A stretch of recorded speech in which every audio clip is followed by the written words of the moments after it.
Kas, akong outfit karon DIY ni mother.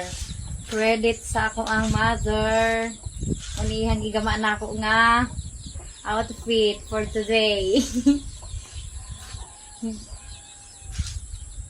DIY ni mother outfit na ako today.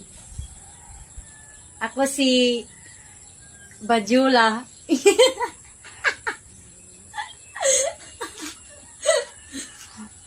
DIY ni mother outfit for today. Shout out sa akong mother nga napaka-supportive, creative.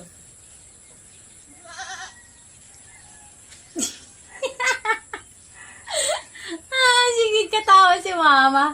Sige katawa.